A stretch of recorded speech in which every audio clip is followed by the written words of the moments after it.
This chair was inspired by a designer chair that a lot of people may recognize or have seen the silhouette around the internet or in furniture stores before. I like the simplicity and I like the silhouette of this chair, and so I set out to recreate one of my own. And this is how I made it. Hi, I'm Carol. I'm a miniature maker and sometimes I tell stories. I first started by creating a paper template that was to scale. That way I had the different parts and the measurements already figured out before transferring it onto the actual material that we're going to be using to make the actual chair. I really am excited to see these templates work, basically for molding, you know, the two legs, two different sides, the separator here, divider. That way we can mold both at the same time. And I made it this big, more than I need to, just because I'm gonna cut the strips pretty long, because I don't know, you know, like when you have 9 sheets of paper stacked together and you fold it, there's gonna be some shrinking of the layers.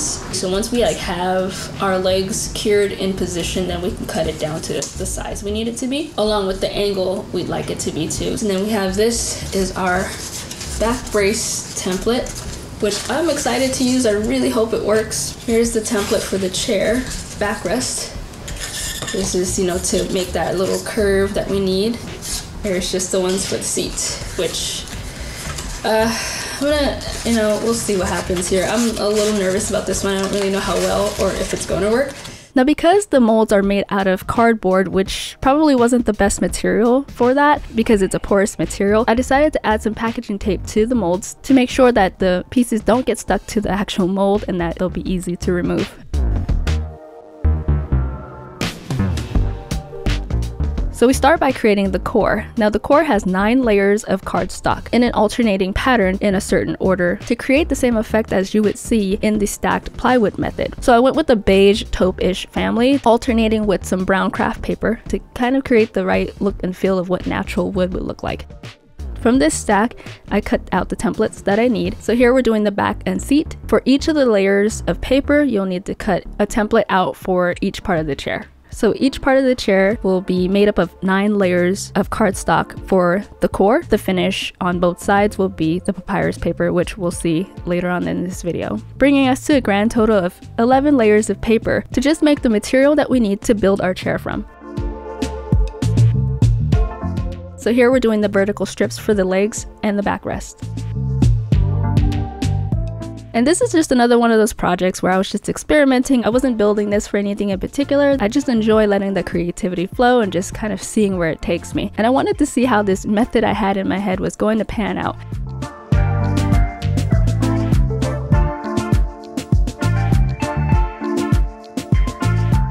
And as mentioned earlier, the finish that I used to create that wood look and to kind of give a wooden grain to essentially sandwich the 9 layers of cardstock in between each of the parts is papyrus paper.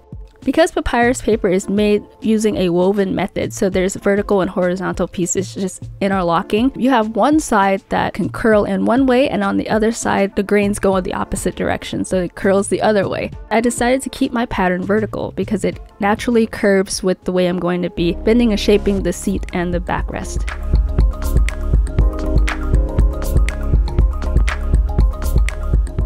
Before I do any gluing, I take the layers and insert it into the mold and pre-crease at every angle to pre-shape it, which makes it easier to insert it into the mold once it's all glued.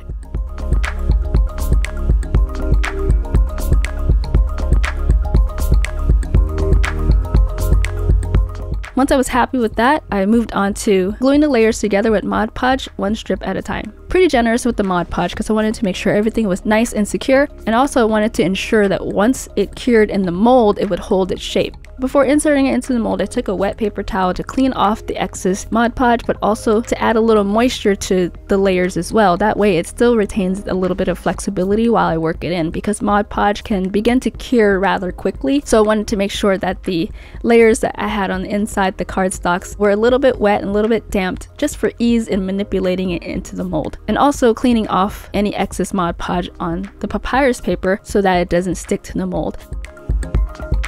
I knew I had to get that back brace as best as I can get it. It's essentially what creates the entire silhouette. It's the support system, it's the look, it's the feel, it's the entire aesthetics is kind of derives from the way that back brace is shaped. So basically it's a rinse and repeat from this point on. Glue all the layers together, clean off the excess Mod Podge, and put them into their molds. So I'm doing the same thing with the legs as I did with the backrest, just pre-creasing it where they're supposed to be bending. I take my template to measure out exactly where that should be, just to make sure everything is nice and even, that we have a decent amount of excess material on both ends of the legs.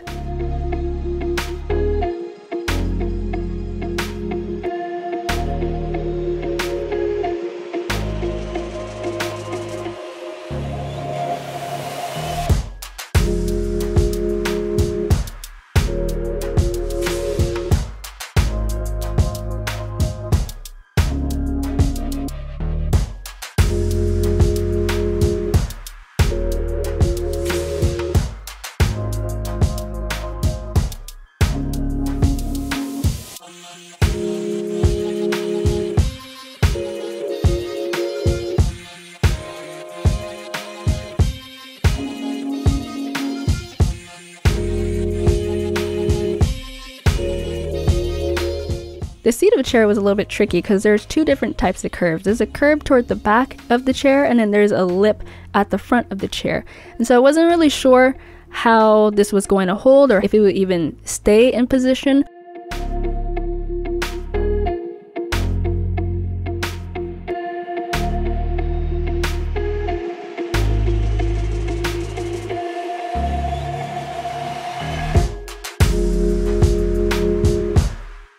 After about an hour, I did go and remove everything just to loosen it up and to make sure that it wasn't sticking onto the mold, to make sure it was curing well and curing in the position that I wanted them to cure in. That's what I did with the seat. After about an hour, I took it out and it was just, you know, dry enough for me to kind of shape the rest of it to my liking, and hand molding it, hand shaping it, and then letting it cure that way, so outside of a mold.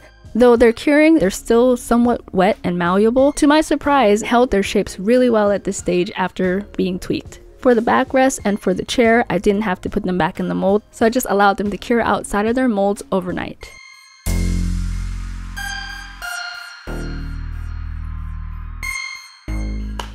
So the next morning was fully cured and nice and tough. All that's left at this stage really is to cut the legs down to size and assemble the pieces.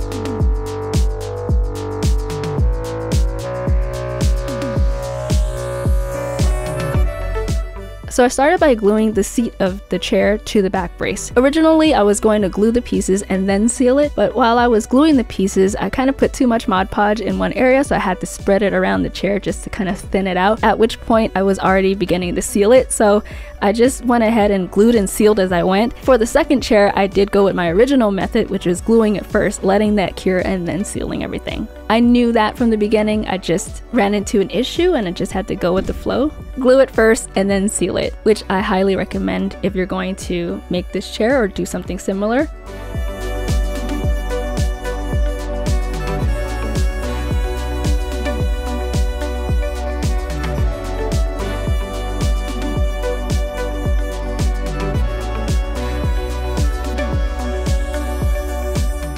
So once everything was put together, let's just set this aside and let it fully cure, let it run its course, which was roughly maybe a few hours to a handful of hours. I just wanted to ensure that it was properly cured before handling it. So the technique for this is fairly simple. It's essentially just layering paper, gluing paper together, and shaping it. The hardest part was making the mold, and the longest part of the whole thing was just waiting for stuff to cure. So basically just another one of my experimental projects, and maybe it's a technique that you might want to use for something that you're making. And I just wanted to share it with you guys in case it's something that you can use in one of your projects. And there you have it, the finished chair.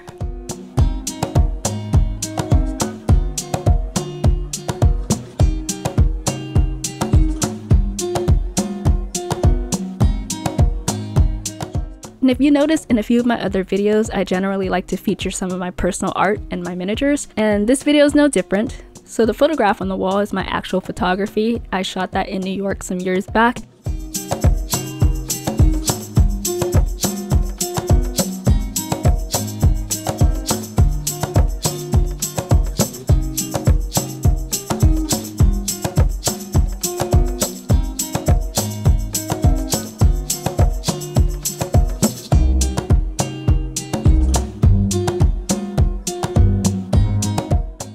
you enjoyed this video and if you found it helpful, please give it a thumbs up. Happy crafting, and I'll see you in the next video.